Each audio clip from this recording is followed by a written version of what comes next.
As most of you that watch my channel already know, yesterday I bead blasted a Smith & Wesson shield slide for another person on YouTube, another person over on gun channels. Well, while I was finishing that up, I decided I'm going to make my RM380 a two-tone. They offered a two-tone of the gun, but it had some weird, Huntsville, Alabama crap on here. And believe me, I spent 6 years living in Huntsville, Alabama, and I don't want to advertise I was ever there. Having that on the side of your gun is pretty much tantamount as putting on there as like I've had sex with my cousin as far as I'm concerned. So I don't want Huntsville, Alabama on the side of my gun, but I do like a two-tone gun. So I'm just going to bead blast this. Now I should have waited and taken this part on camera, but it's really simple. You just push the firing pin in, pull out this little back plate, pop out the firing pin, and then you just punch out that little roll pin right there and take out the extractor and you're done.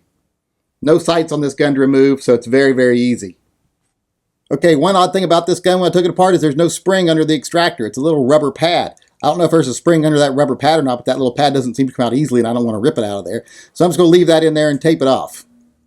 You know, the barrel on this gun is also stainless steel, and I've never been a big fan of black barrels in stainless steel slides, so I think I'm going to bead blast this down too while I'm at it.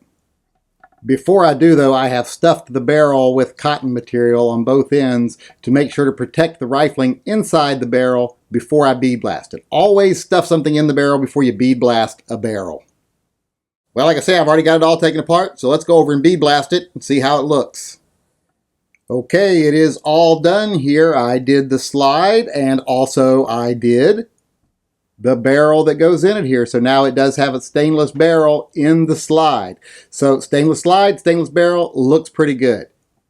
Now this finish will smooth out a little bit as I clean it. It's a little bit rough right now, but this does show you that all stainless steel is not created equal and all projects won't be the same.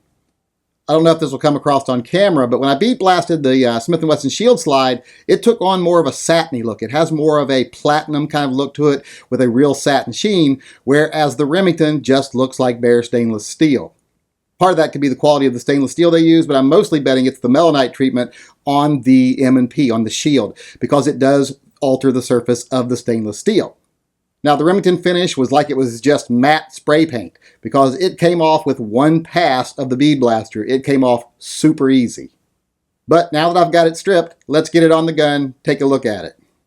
Oh, and for those that are asking, I'm using a crushed garnet in my bead blaster, and I'm just using a little $15 bead blaster from Harbor Freight with a cabinet I got from Harbor Freight for like 90 bucks. So that's what I'm using. But now that I have these blasted, I'm going to send this one off to who owns it, and I'm going to put this gun back together.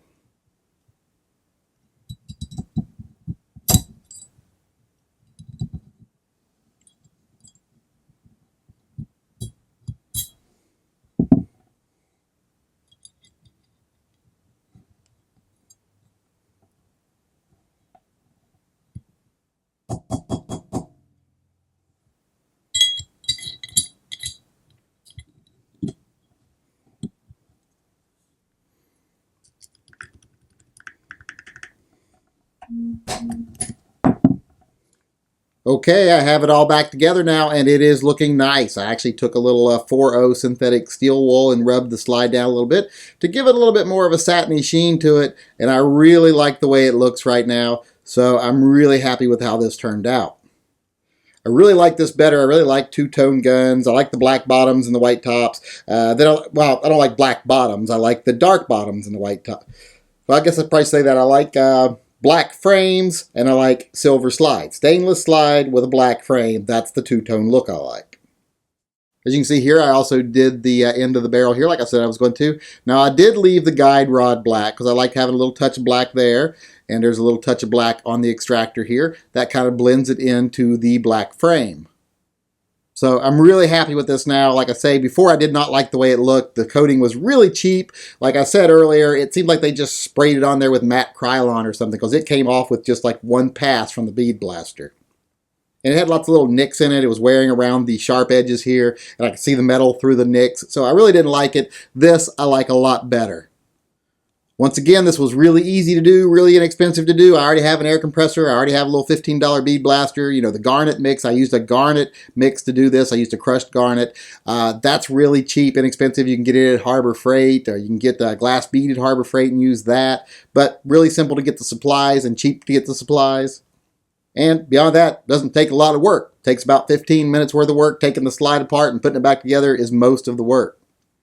So if you've got one of these little RM380s and you want to make it look a little nicer, well, do this. Like I say, don't be intimidated. Doing little changes like this, making little fixes to your gun. Now, one thing to remember is it does need to be a stainless slide. You don't want to strip the finish off of a carbon slide or else it'll rust. Stainless slide, as long as you strip it down to the stainless steel and then keep it nice and clean and oiled, it'll be fine. But if you want to do something like this, don't let yourself be intimidated because it's really easy and really cheap to do it yourself.